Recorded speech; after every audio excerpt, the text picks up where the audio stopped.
Alright guys, here we are. Part 2 of 7.3b, really looking at examples of similar triangles, trying to get you to use side angle side, or use side side side, or use angle angle similarity postulate. Hopefully these first two examples you realize there's no numbers given. So you can't possibly use side side side or side angle side. The only choice is angle angle.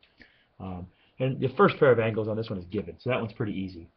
The second angle I'm going to talk about is the shared angle. The small triangle has angle C in it, and the big triangle overlaps it, so it also has angle C. So I would say that would be my first step if this was a proof, saying that angle C is equal to itself. There's a reflexive property explaining why.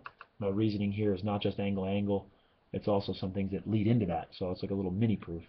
So I got a reflexive angle, and then of course the given angle, and then you could say that triangle CAT, C-A-T, hopefully you have a corresponding letter order of C-U-P, triangle cup, by angle angle. And again, just showing that the A and the U match up, and the T and the P match up on there in the letter order here. There is another way you could do this. You could prove that these lines are parallel and say that A and U are corresponding angles also. I'm not going to talk about it here because that's really the approach on this one. No angles are given as congruent on this one. No sides are congruent. No sides are proportional. Nothing's given other than a couple of arrows telling you have parallel lines. You could go again with a shared angle. Hopefully that's obvious, starting to become obvious now.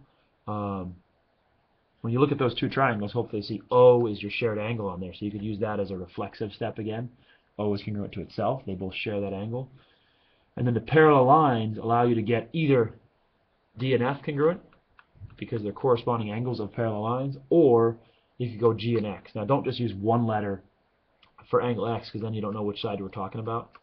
You know, this would be angle FXO. This part of the angle is the one I'm going to show up here, because they're corresponding angles of parallel lines. So this is like a little mini proof, a three-step proof in here, because I haven't stated any of the givens.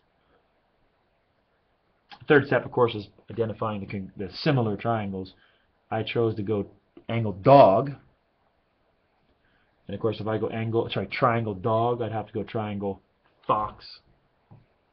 Hey, Riley. Did you have something already made? I didn't find anything. Okay, that's no. fine. I'll just make up something. It's okay. Just, you know, the work of drawing machine. I know, it's a pain. I'll do it easily. If I have anything, I'll email you to let you know if I find anything. No, actually, when I come up, I'll share with you, because it Okay. might be something more geometry. Yeah. It's just a skill they're weak on. So, Yeah. Perfect. Especially something, the difference between a horizontal compression and a vertical stretch are not, there's no difference. Another thing, there is a difference. Are you going to have them do it with like